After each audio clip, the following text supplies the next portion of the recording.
65% of shepherds and ranchers are entering retirement age in the next 3 years. What the f***?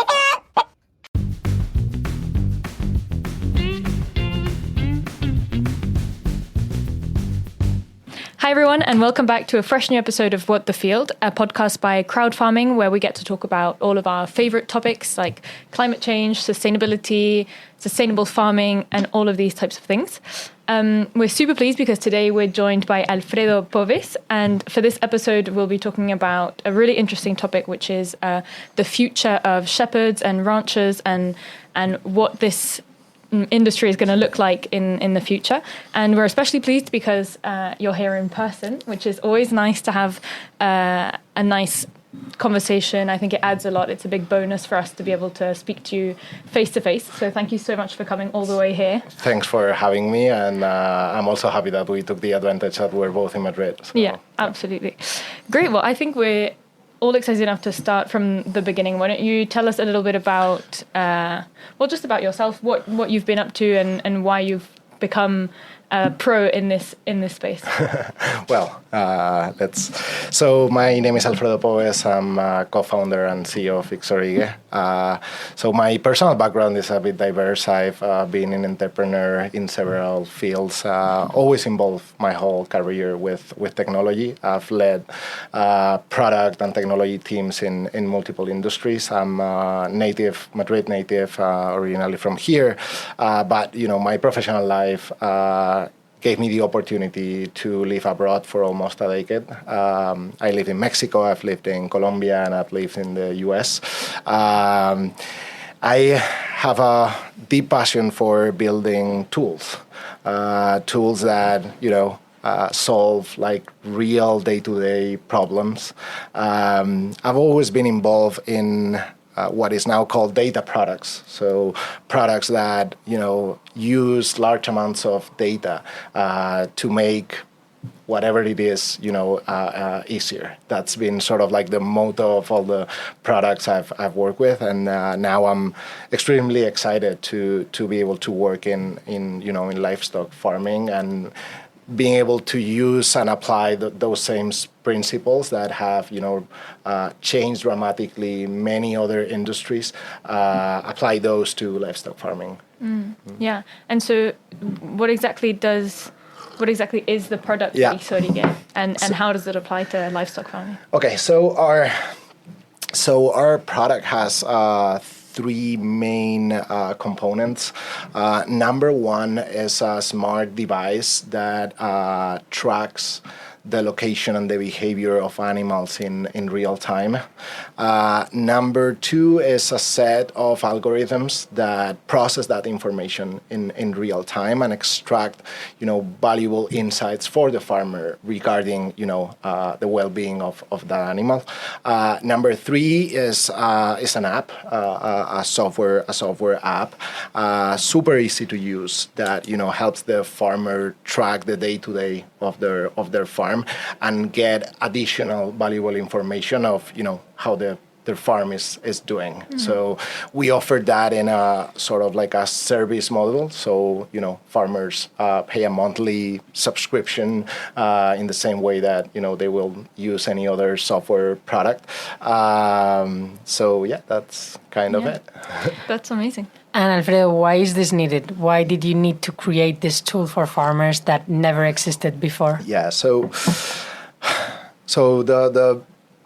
there are multiple reasons. If you think about extensive livestock farming, like it's responsible for probably 75% of the meat we eat on our daily basis worldwide. But it doesn't have a lot of technology. Like it's an activity that's being done kind of the same for literally thousands of years, right?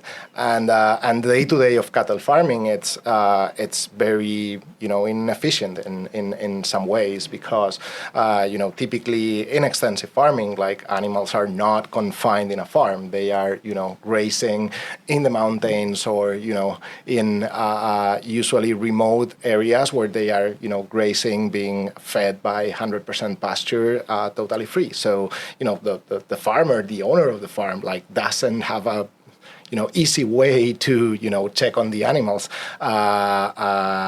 remotely. He or she has to, actually go to the farm, and spend hours just, counting and locating the animals. And, if you add up day to day and week by week, we're talking about, hundreds, if not thousands of hours per year, right? So what our system does is basically from the start, it automates that part. So, the farmer has an app on their phone that is constantly updating on, the location and the well-being of the animal without, the farmer needing to go to see those animals.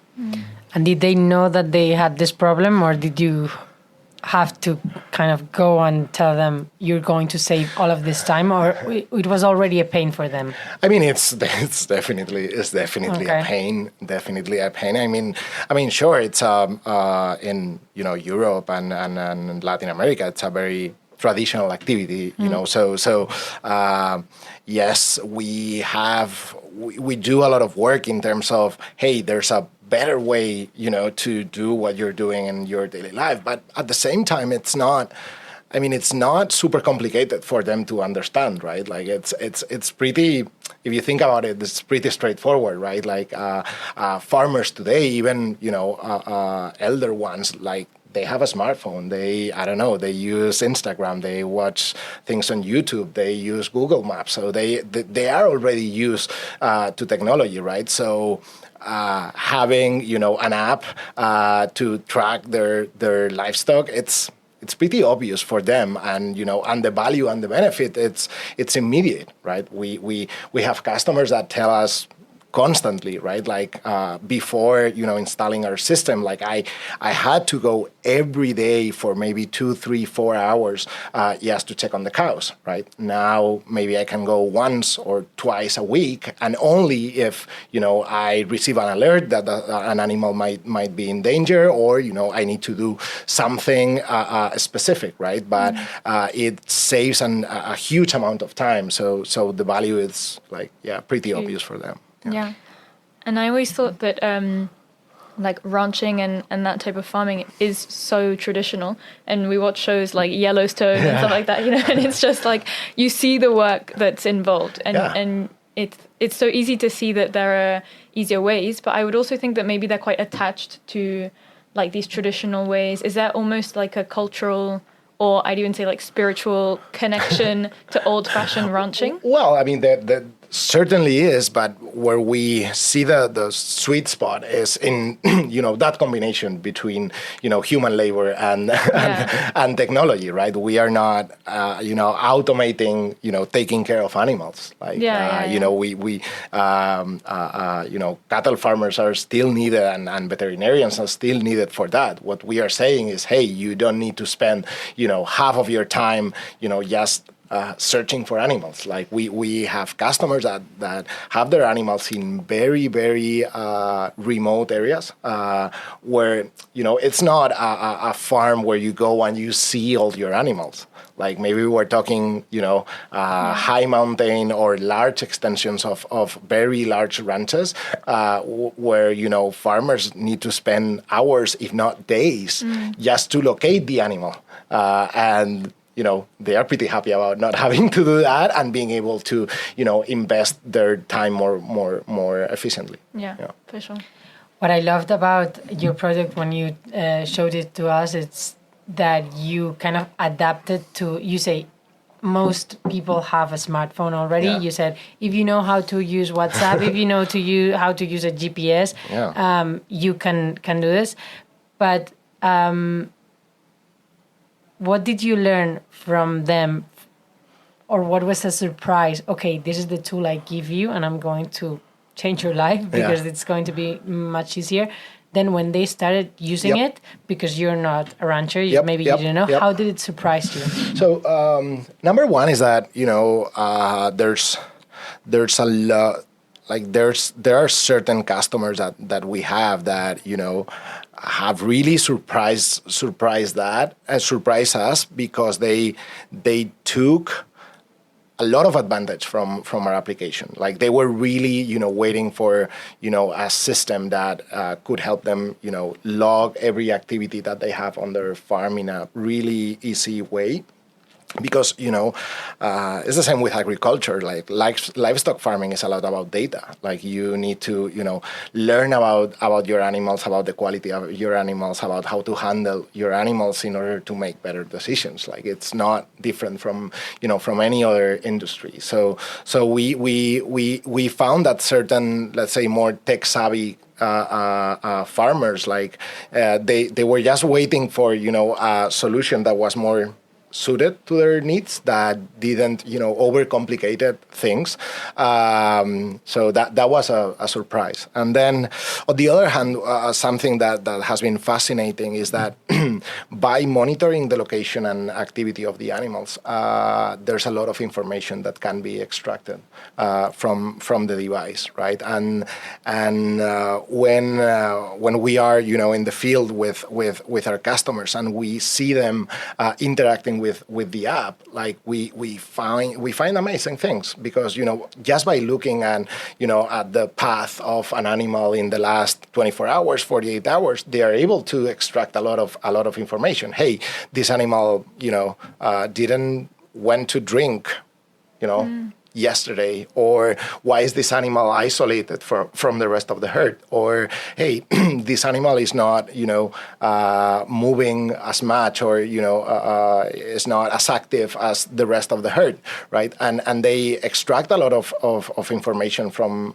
that data. So it's like giving them a like a superpower, because they see things that initially we didn't see, right? And that's why what we then started to introduce and codify in our algorithms to automate those type of well-being alerts, where our system, once you put the device on an animal, it starts learning from the behavior of that animal. And if we see patterns that could mean that animal is sick, or let's say that animal is about to give birth, we alert the farmer.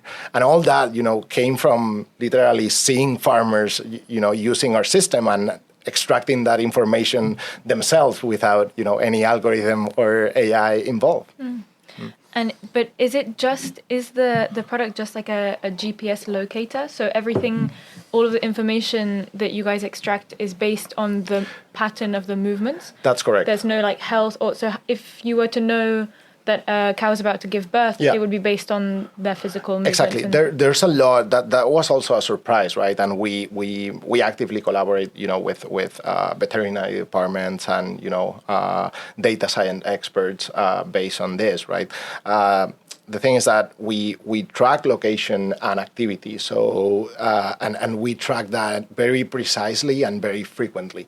So we have a lot of data points per animal, right? Okay. So based on that behavioral pattern, there's a lot of information that can be extracted, right?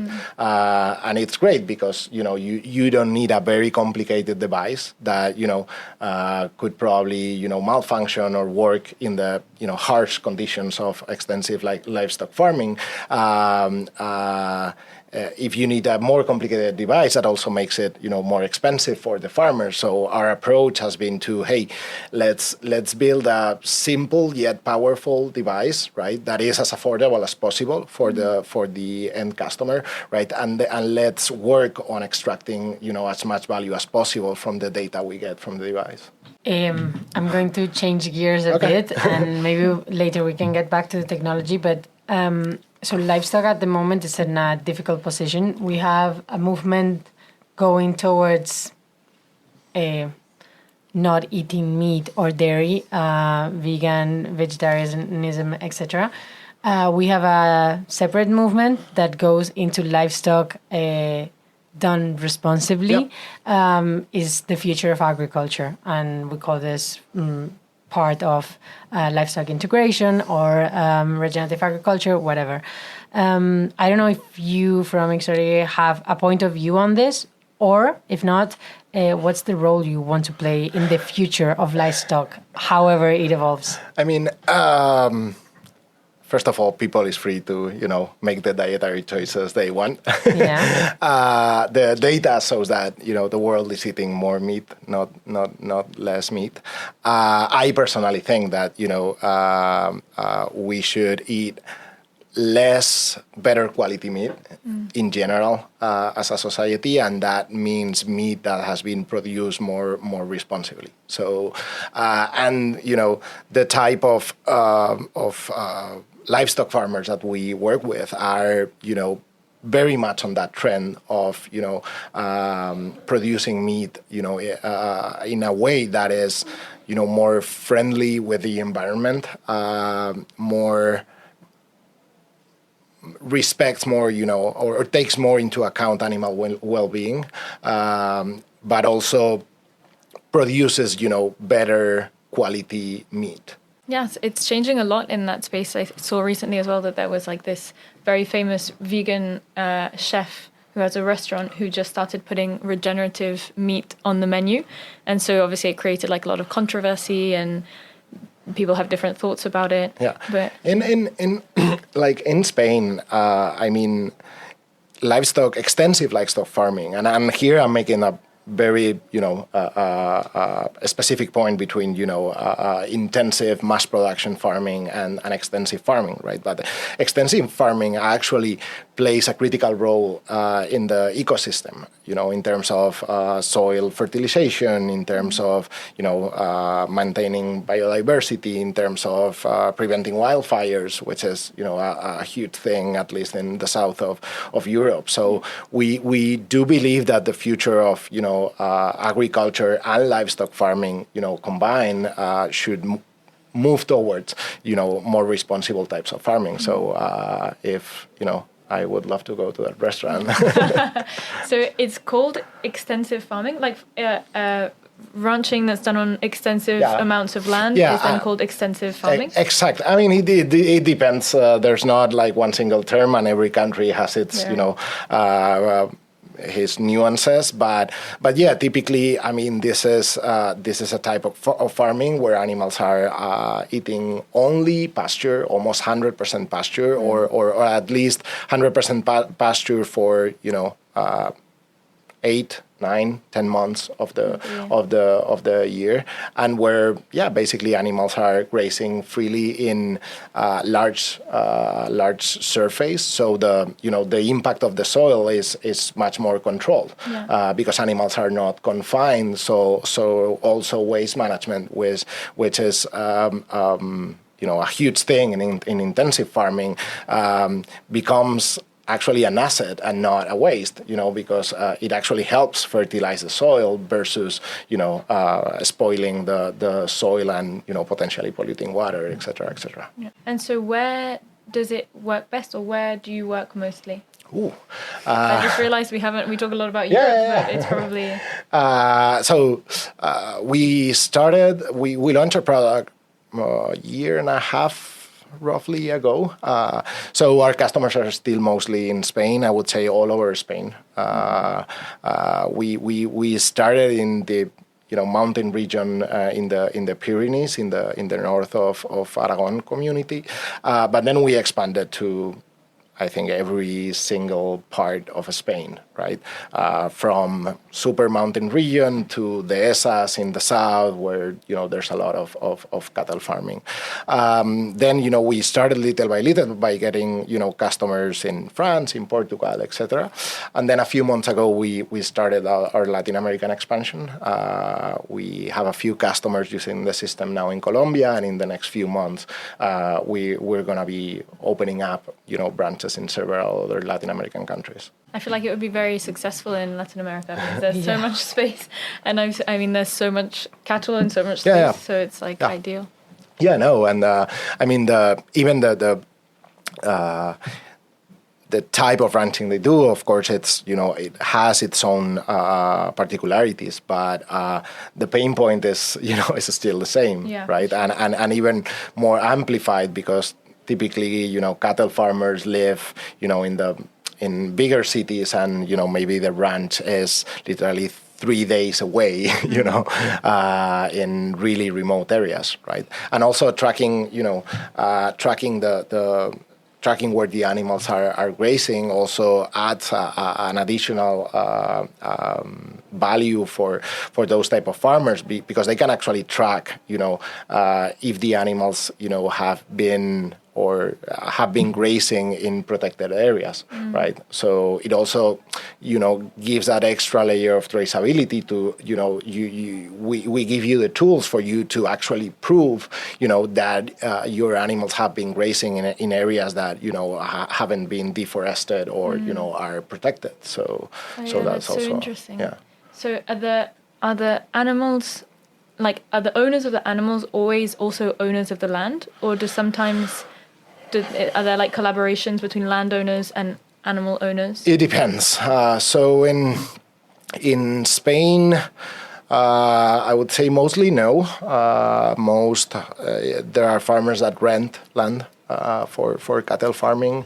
There's also something that, when you talk about this outside of Spain, especially in Latin America, they can't believe it. There's a lot of farming done in communal areas in Spain, especially in the north. So there are areas that typically belong to the town or the city hall or the local cooperative, right? And each farmer has let's say a license to use that land with a certain amount of animals per season, right?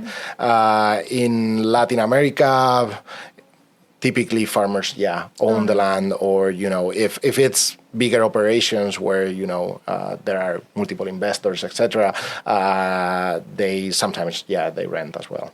Yeah, and Alfredo, so when going back to my movie, the regenerative agriculture, so when we talk with a lot of farmers, the recommendation normally gets up to livestock integration. Yeah. But the problem is many times shepherds. There's no many shepherds. Yeah. It's a profession that it's declining, and there's no shepherds. Simply put, what's happening? I don't know the context that you control: Spain, Europe, the world. What's happening, and what is going to be the future of shepherds? What is happening? So that's a complicated question. I mean, if you let's start with Spain. I think the number is 65-70% of livestock farmers in Spain are entering retirement age in the next 3 years. So we don't have 3 farmers. years. Yeah, we don't. We're normally put with numbers like 15 years, 20 years. No. In Spain, it's literally tomorrow. Yeah. I mean, of course, some of these, cattle farmers are gonna, are keep never working until never they're going 90 to retire. or 100 years old, right? But it's a dramatic situation, because we can't forget that this is the food we eat. So it's pretty critical that as a country we incentivize and think about how to keep agriculture and cattle farming alive. I'm going to stop you here one moment, Alfredo, because I guess some people listening to us would say, well, that's good. Right? Let's stop with livestock, and the people who eat it stop eating. But it's true that many organic farmers, for example, when we talk to them, what they use to put nutrients into the soil to avoid other stuff, worse stuff, agrochemicals. It comes from sheep, it comes from cows, it comes from a lot of different livestock. So this would be kind of one issue, apart from not eating it, that for some people might be. Yeah, wildfires, there's a clear correlation between areas where, there used to be, cows, sheep, goats, etc., that basically eat the grass that, so in Spain, where we have, such a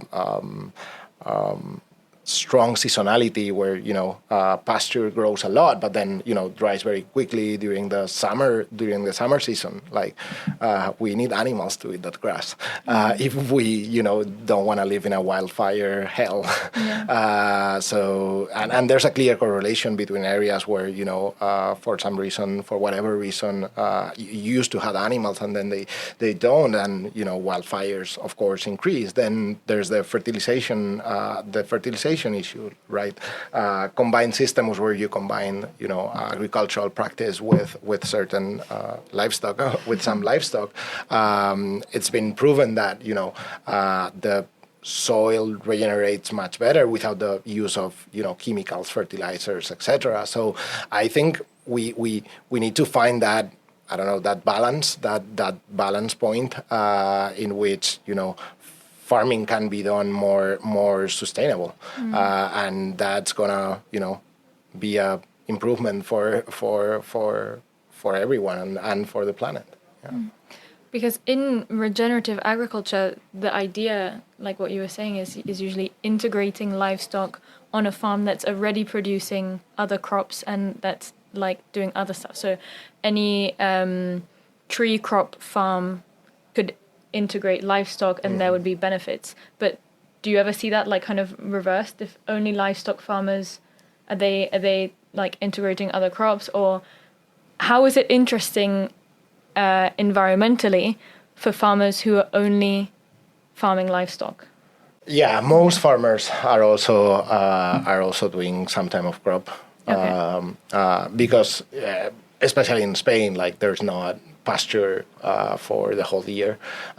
So I would say that 100% of farmers in Spain have some other type of crops, wheat, barn, things like that, in order to locally produce food for the months where there's not pasture. Yeah, so that's kind of already happening. Yeah. Okay.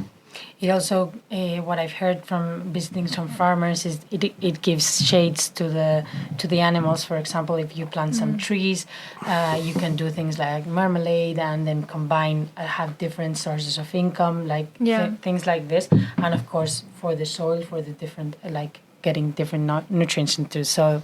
But so before I cut you, I think that line of thought on what's going to happen with shepherds. So they're going to retire, and how is Ixorigue? We humbly want to play a role on making livestock farming more attractive to younger generations, and we see that happening with a lot of our customers, right? That we have the father, right, that usually contact us, and we hear the story every day of, hey, I want to retire in the next few years. I want my son or my daughter to take care of the family business, but they've seen me struggle and work really, really, really hard my whole life, right? And I'm exploring ways to, make this job more, attractive for them. And,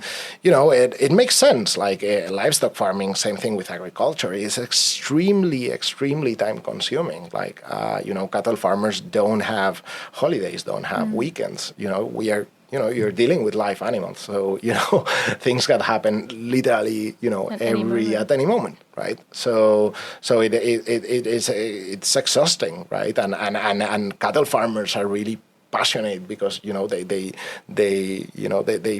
feel a certain passion, for having animals, and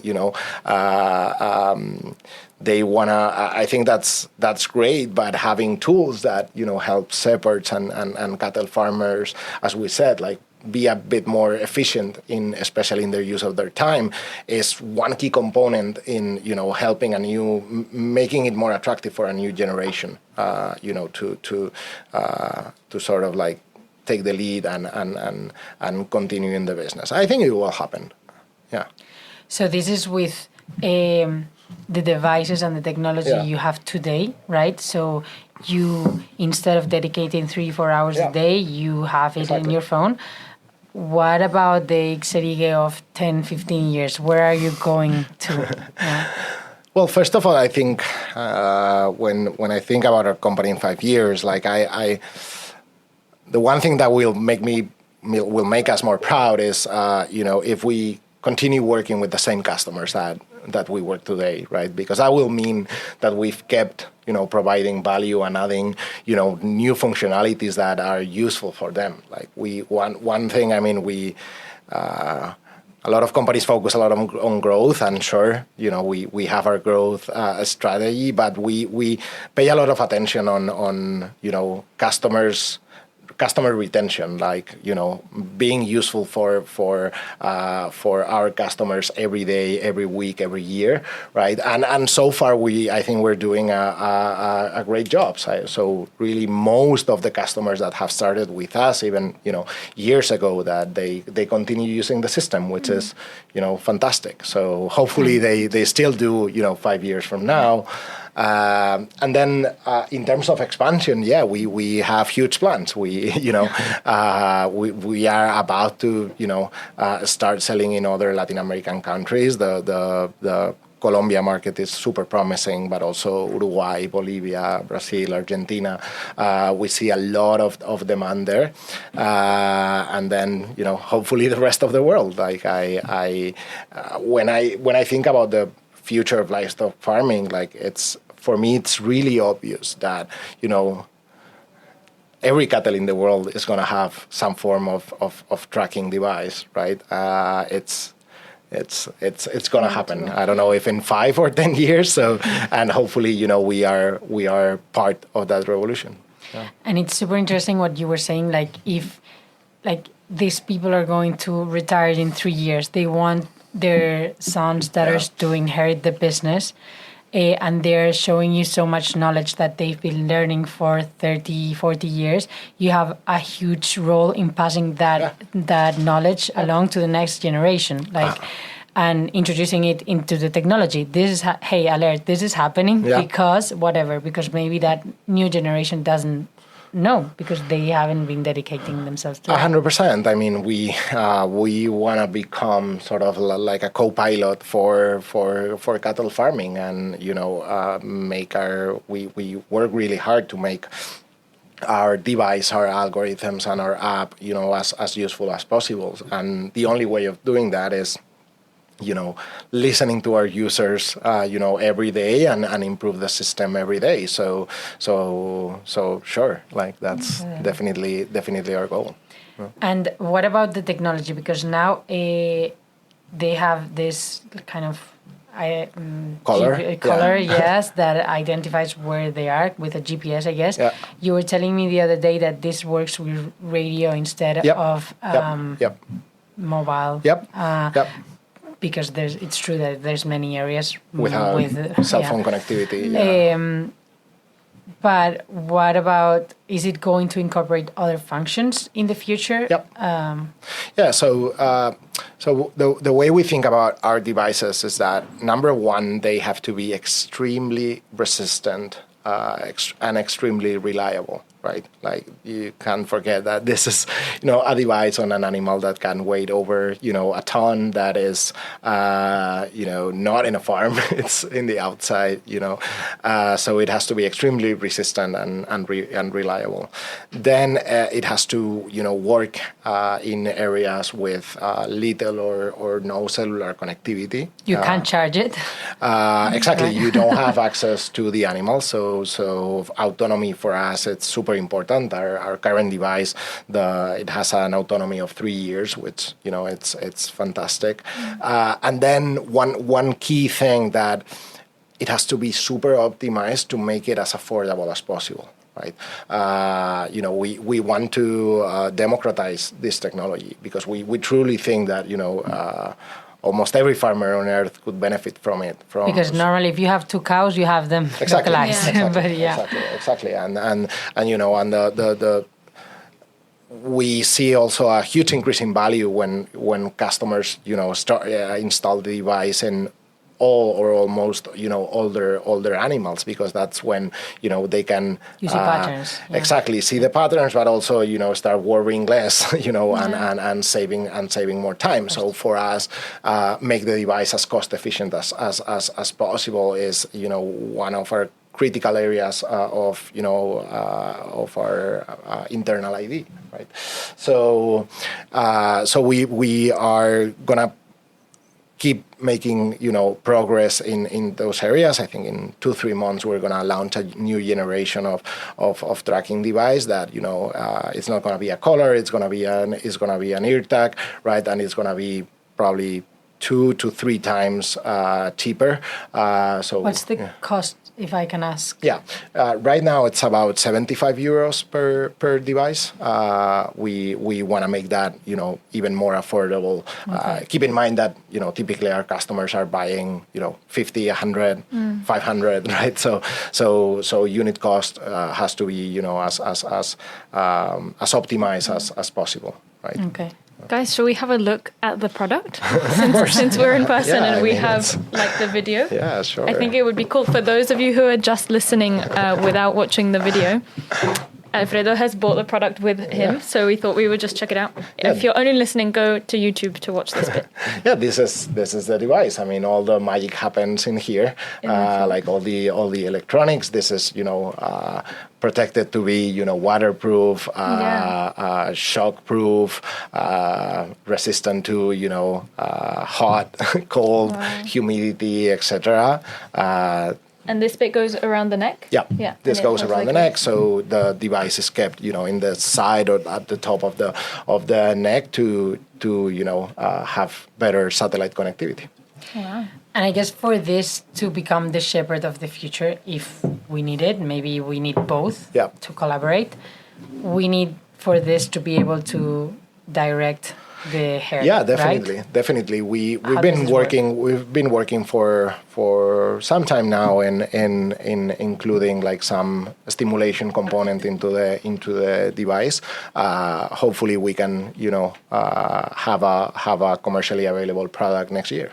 And what's the issue here with well-being? Because I guess the animal doesn't care, like they have something hanging on the neck, but what about, I guess you use sound or a little impulse. So how are you dealing with animal well-being, which is many times with a device, the type of stimulation that you need to let's say give to the animal is really very small compared to it's a hint of the direction. Exactly. Okay. Yes, and animals animals typically learn. Cows typically learn very quickly that if you're doing some stimulation like sound of vibration, and then if they continue moving into that direction, there's an electrical stimulus that, by the way, it's like 10 or 20 times smaller than a regular electric fence. You don't need to apply a lot of power in that sense. It's very small. Yeah. Do you get any criticism or constructive feedback or stuff like that from one side, from the ranchers that you're already working with, and then or are there ranchers as well who are like, no, I don't need this, or this doesn't interest me, or? Well, of course. There's, our existing customer base helps us every day to improve the system, right? Yeah. And they are, if by sometimes it's constructive criticism, sometimes it's yelling at you at the phone because you become a really important part of their lives. Like our customers use our system every day. It's not a one thing that they are analyzing once a month. No, you become part of the. That's when your product works. Exactly. They use our app. They check our app 5, 10, 20 times a day. That's our standard user. So if something doesn't work, they'll let you know. they let you know immediately. because it's, it can mean literally life or death of an animal, and that's their business. So yeah, they let us know if something doesn't work very quickly, and we've made a lot of improvements to both the device and the app based on that feedback, and that's what I think made us, having that customer first approach, like made us improve so quickly in the last year and a half. Yeah. In terms of customers not needed, I mean, sure, you can always have customers that happen to live on their ranch, right? And they have their animals really controlled, and this might not be for them. Okay, there's plenty of others. Yeah. But even for those type of ranchers, like we strongly recommend using our app, and we have customers that don't have the devices but use our app as a ERP, sort of like a software to track their farm, and they get a lot of value from that, even if they don't have devices, right? Yeah. Because the app itself, it's super valuable because it allows them to very quickly track daily activities of the farm, of the reproductive cycle of the cows, of the fattening of the cows, if they had to do some sort of treatment, etc. Like everything, you track everything on the farm, and you have you can then access all the data from their computer, from their tablet. They have automated statistics that let them know which animals are performing better, or which ones might have some some issues, right? So yeah, we also have Yeah, I product think for them. maybe less on whether they need it or not, or whether it be useful or not for them, because I assume it's never going to be not useful for any rancher. But maybe in this idea of, I don't know, we often hear that farmers are quite have a lot of pushback towards technological advancement. Some are very attached to their traditional ways. Do you think there are ranchers who just really, even though it would be more useful for them to use the app, who are just very attached to traditional ways, or who give a bit of pushback when it comes to data, technology, and all of these things coming into their industry? Not in our case. Not in our case, because it's, again, the technology is super straightforward. I don't know, I heard the other day a customer saying, it's I don't know, not using a tractor, right? Because you are attached to old ways of planting seed. Exactly. It's sure, you can, but it's definitely going to make your life easier, right? And again, it's not substituting or we're not about making their life more complex or giving them super complicated to analyze data, right? It's pretty straightforward, the type of information, and the way we present it to them is, I think, friendly enough, so they don't feel daunted by having to use our technology. For me, that's a super success story. That it's not an additional burden, but it's in fact just helping them. Because normally, when you say, "Okay, I'm going to incorporate this new technology to my job," you normally expect a complexity or a time in learning it, and I think coming from the tech world can lead you to, I'm going to create this very beautiful and maybe a bit complex platform, but actually kind of listening to them and creating something they're used to. It's the most technologically advanced thing you can do for them. Before I joined and start working in Ixorigue, I used to build technology for doctors and nurses in hospitals, right?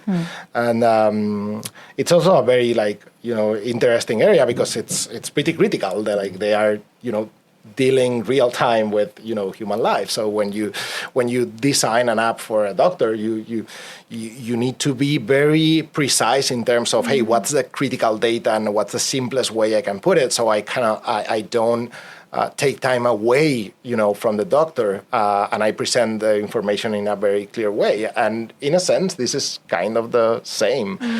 Our job is to build technology that is super useful for farmers without complicating complicating any of their day-to-day activities. And I think if we do that, we will be successful. Yeah. Yes, if you change the 3-4 hours that they take ranching, you change it for 3-4 hours with technology, I think they're going to prefer the first one. So, exactly. Or if again, like for example, the alerts on the system that we also send via WhatsApp. So if even if they don't want to use our app, like we send our alerts through WhatsApp, which is something that it's an app that they are super used to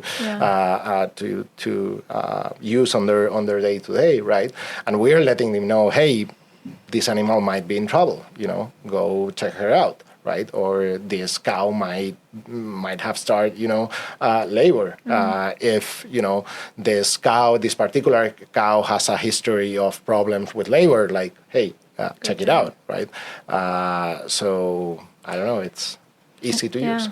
I love this idea. Sorry, very quick. I love this idea of less is more. It's just like not seen very often in new technology apps. It's always like, let's do more. And I love this thing of being like, actually, let's just do less. Well, because I mean, and it's also true with data, right? Like they are some of our customers like have always used pen and paper, right, to track their inventory of animals, what happened, like the calving, everything, right? So you kind of go from there to a super sophisticated platform with 3 dashboards, and like it's not gonna work. Like it's also, I think, a matter of going step by step, and making sure that every piece of functionality that you put out there, it's is as straightforward as possible, and because that's the only way they will actually embrace it and use it. So I'm going to ask my last question, and I've asked a lot of a bit complex questions, and the last one is going to be on a different note. We've talked a lot about cows and livestock, but I believe I recall you have stories with different kind of animals. And I remember one that it's really cool, that it's one with horses, but maybe you have a different favorite one that you would like to tell us that kind of takes it out of the livestock good, bad, and takes us to a different scenario that you've used this.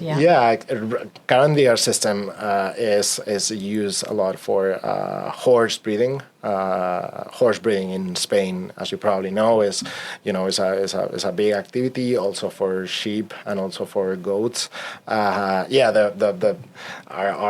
biggest horse customer is this breeders association from Seville, from the south of Spain, that are raising like free range horses across a river area of, I think, like 40 something kilometers.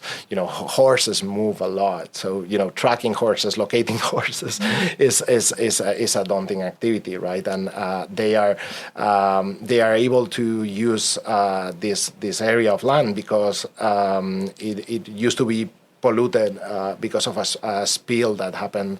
I think it was the late 90s or the early 2000s, the Adnalcollar disaster that polluted all that area. There has been a super interesting soil restoration project. I think using algae, but I'm not 100% sure. And now that and since they are breeding horses that are purebred horses for competition, so it's not for human consumption. Even if there are still traces of pollutants, they can use and graze in that area, and the animals are, of course, gorgeous. Amazing. I would love to see that. The image that it paints, it's amazing. You can just visualize a herd of horses galloping across the fields with their little necklaces. And also, like we are extremely lucky because we have customers that have animals in the most amazing landscape of Spain, because a lot of extensive farming is done in close to preserve areas like high mountains. It's fantastic. Do you travel a lot to each of the farms? I wish I could travel more. To be honest, I have a small kid and also a lot of business stuff to do. But whenever I have the opportunity, I go visit customers, and our team is moving around different parts of Spain all the time. Yeah. Shall we move on to our last two questions? We always do a little traditional bit at the end, which is like these two same questions. Okay. One of them is in honor of the name of the podcast, which is What the Field. So a lot of the point of this podcast is kind of identifying those things in the industries that we work in and being like, how is this possible? What's going on? Yeah. What's happening, as you were saying earlier? So is there one thing that you've learned on your journey that's really made you think like, oh, what the fuck is going on? Like, how can this be happening?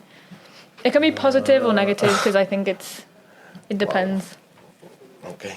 I should have prepared that one. It's not easy. It's not easy. Yeah, I think the retirement age one is like pretty... Yeah, I think so as well. Yeah. If I had to remember one thing of the podcast, it would be that as well. 3 years, it's easy to remember. Yeah. 75%. Exactly. Yeah. Was it 75%? Yeah. Or like maybe you have to edit this later. Yeah. But I think it's like around 70% of livestock farmers are entering retiring age in the next 3 years in Spain. So we are running out of farmers. For sure. I think that's definitely a what the field fact. For sure.